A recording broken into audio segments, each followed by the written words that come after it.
Ahora lo que tiene que ver con las noticias, sí, lo que no te podés perder, lo que no podés pasar por alto de las noticias de la semana, en este compendio que nos prepara Ricardo Pose, periodista de Caras y Caretas, Mate Amargo y por supuesto columnista habitual de Fogón en Fogón. Escuchamos este compendio de noticias en la voz de Ricardo Pose. ¿Cómo están, compañeras y compañeros de Fogón en Fogón? Buena jornada. En Uruguay, bueno, como ya sabrán ustedes y como ya en realidad ya sabe la comunidad internacional, pasó de ser aquel país que el año pasado su presidente se jactaba de haber hecho un dominio casi exclusivo del manejo de la pandemia, que incluso ameritó. La verdad es que hoy nos damos un lujo, vamos a hablar con un estadista. Bien, mirá qué bien da. Hoy lo tenemos en vivo al presidente de Uruguay, Luis Lacalle Pou. Presidente, ¿por qué ustedes son normales y nosotros no? ¿Su mujer eligió su corbata o se eligió el look usted, presidente? Pero lo escuchamos a usted, no sabría, con sentido común, pero digo... Lo escuchamos a usted con sentido común, por supuesto, lo que está escaseando, yo me hago parte de esto, de la Argentina, usted por supuesto como presidente de Uruguay, pero lo que usted está diciendo tiene sentido común. Ese reportaje de la comunicadora Viviana Canosa con tantos halagos al señor presidente, a volver a ocupar el primer lugar también, pero en el pésimo manejo de la pandemia, producto de, bueno, una prescindencia, podríamos decir, de las medidas sanitarias por parte del gobierno uruguayo.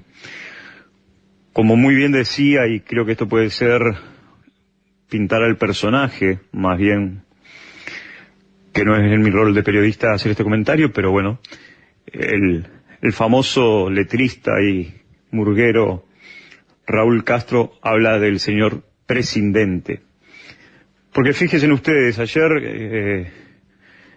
Desde hace varios días que venimos rankeando los índices más altos del índice de Harvard.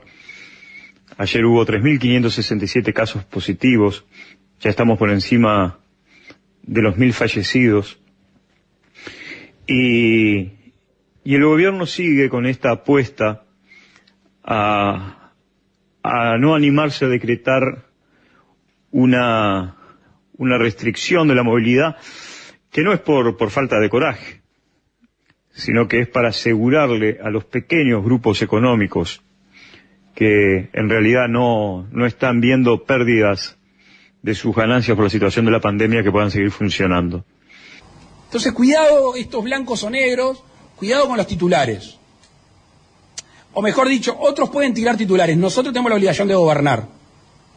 Y para gobernar evaluamos la medida, la dimensión de la medida, la eficacia que puede tener la misma, y después los derivados en la vida social de la gente, en la salud mental de la gente y también en el bolsillo de todos los uruguayos. Y esa es la evaluación que hemos hecho al principio y que vamos a seguir.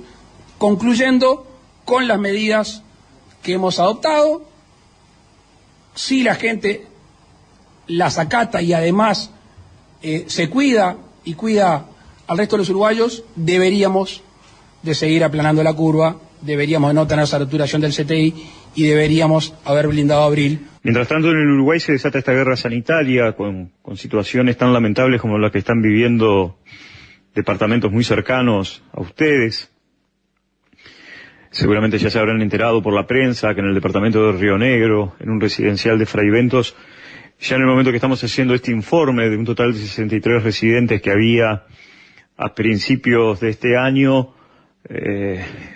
ya han muerto 23 pacientes por coronavirus, pacientes que además están muriendo en el hogar porque la doctora que allí es la técnica responsable se niega a trasladar a un CTI o al hospital que le queda enfrente a los ancianos. Ella también tiene COVID, pero bajo la presunción de que por lo menos quiere asegurarles una muerte digna y no una muerte en soledad en un pasillo de hospital o de un sanatorio, con un criterio que ella misma se arroga de plantear que por la edad avanzada, entre 88 y 90 años de sus pacientes, seguramente no van a ser recibidos en otro CTI. Se está produciendo una verdadera muerte en masa de estos pacientes. Y la Fiscalía ya ha iniciado investigación, todo puede apuntar a la doctora Garaza, que es el apellido de la técnica responsable, pero nosotros creemos que se debe ir un poco más a fondo. Primero porque cuando se supo de esta situación, el ministro Salinas ha pedido al presidente Lacalle, viajó a Fraiventos, estuvo en el hogar, habló con el director departamental Andrés Montaño, y hasta el propio presidente de ACE, Leonardo Cipriani, avalaron la actuación de esta doctora que se encuentra haciendo su cuarentena de COVID, médica que además hay que aclarar que no es geriatra. Pero avalaron lo que se está haciendo, esta muerte de los ancianos por COVID, con las mínimas atenciones médicas que claramente no son las que están previstas, por algo se prevé en CTI, para enfrentar esta situación. Así que allí la responsabilidad no es solo de esta doctora, sino que allí hay responsabilidades institucionales. Nosotros en este número que salió el día viernes en Caras y Caretas, hacemos un análisis más profundo, porque además de las implicancias del manejo sanitario que pudiera haber y que la justicia deberá determinar, por supuesto que también hay un entrelazado de intereses políticos, de poder político dentro de la ciudad de Fraiventos que podría explicar parte de estas conductas y de estas actitudes. Y después en otro informe, que también convocamos a que puedan quizás ubicar en la página web de Caras y Caretas, en el oeste de Montevideo, de la capital, en el Cerro, en La Teja, en el Paso de la Arena, se está volviendo a vivir aquellas dramáticas postales, entre comillas, de los años 90.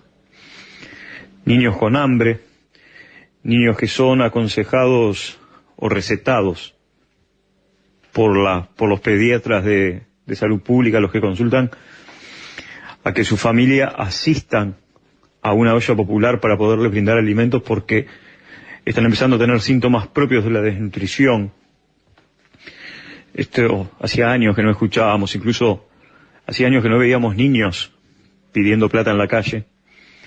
Y a toda esta situación complicada, en la zona oeste en particular, se viene dando la situación de que, las ollas populares siguen adelante sin ninguna especie de aporte considerable por parte de las autoridades. También en el sistema de salud público, que no todo es coronavirus, se están dando otras situaciones muy complicadas. Por ejemplo, la mayoría de los médicos psiquiatras de las periferias de la capital de Montevideo por lo menos han renunciado a sus cargos. La derivación de un paciente con problemas mentales no es sencilla para un médico de medicina general, entre otras cosas porque no hay a quién derivarlo. Y los problemas de salud mental no son solo esos que puedan ser genéticos, que puedan venir en la propia persona, sino que además hay un componente psicosocial que se produce justamente por la crisis económica por la que se están atravesando los uruguayos. Y esta crisis, como nos decía un referente de la Organización de Usuarios de Salud de la zona oeste de Montevideo, no tiene que ver tanto con la pobreza, sino con la inequidad. Un concepto que nos pareció más que interesante y además bastante esclarecedor. Por otro lado, un informe reciente de la Clínica de Pediatría Infantil de la Universidad de la República, dirigida por el doctor Brioso, informa que los últimos nacimientos que se vienen dando en el Pereira Rosell de los sectores más vulnerables de la sociedad, que es quienes acuden allí a dar familia, está demostrando una vez más las carencias nutricionales de las madres que vuelven a dar niños con problemas de pequeña talla, que puede dar lugar, claramente va a dar lugar en un futuro a la aparición de enfermedades crónicas y enfermedades de otro tipo. El Uruguay, cuando uno empieza a hacer un informe sobre la situación sanitaria y la situación del desempleo, parece que estuviera escribiendo partes de guerra.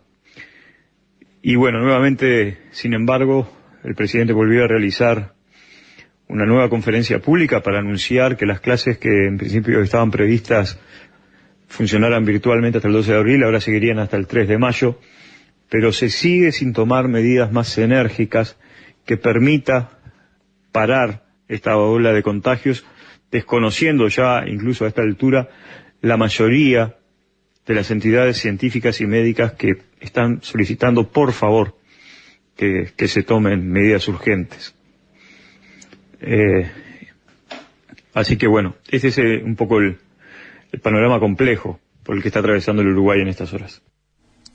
Ahí está, ahí pasaba entonces el informe, sí, de lo que no te podés perder en la semana de noticias del Uruguay, en la voz del periodista Ricardo Pose.